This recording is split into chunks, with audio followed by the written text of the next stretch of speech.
Have you ever said something real, really real, only to watch the energy in the room vanish?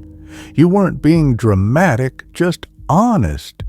And yet, blank stares, forced smiles, a quick "anyway."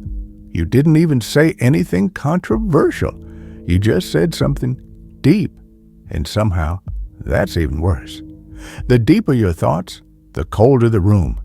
The more awake you become, the more alone you feel. Why is that? Turns out, it's not personal. It's structural.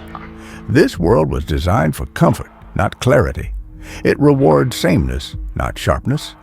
And deep thinkers? We're disruptors by nature. We poke at patterns. We ask why when everyone just wants how. We bring a mirror when others want a mask. So no, society doesn't exile us with pitchforks anymore, but it does it with silence, with subtle shifts, with "you think too much." It's not a new story. Hypatia, lynched for being too brilliant. Nietzsche, dismissed as mad until centuries caught up. Emily Dickinson, hidden genius, writing from her room. They weren't weird, they were real. Too real for a world still rehearsing its lines. And truth, when it hasn't been sugar-coated, rarely gets applause. It just echoes quietly. Here's the thing. Connection relies on shared stories. But when you see through the story, when you question it, you shake the ground others are standing on. People aren't scared of being wrong.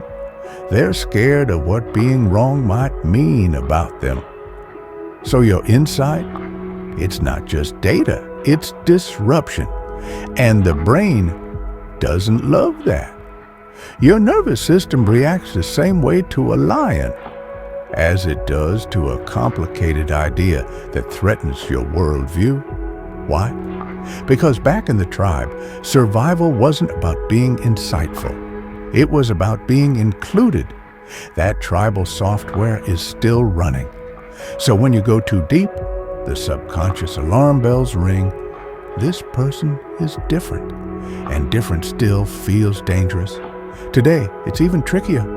We live in a world that rewards speed over depth, hot takes over hard truths. Everyone's yelling, the loudest wins. In that chaos, nuance dies. And deep thinkers, we become background noise. Not because we don't matter, but because our pace, our process doesn't fit the algorithm. So we retreat. Not out of arrogance, but necessity. We become the ones observing, not posting. Not because we don't want to belong, but because we're still asking questions no one else is asking. But here's the quiet twist. Solitude isn't punishment. It can be a gift. Pascal said it best.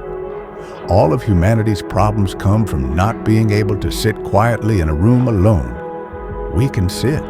We do sit. And in that silence, we find truth. Not for the likes, not for the validation, but because the truth has weight. And some of us were built to carry it.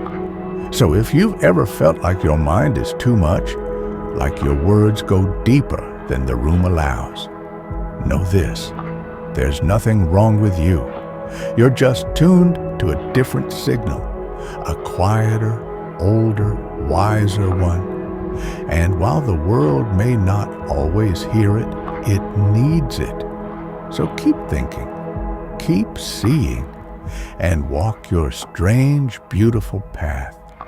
Even if you're walking it alone, you're not the only one.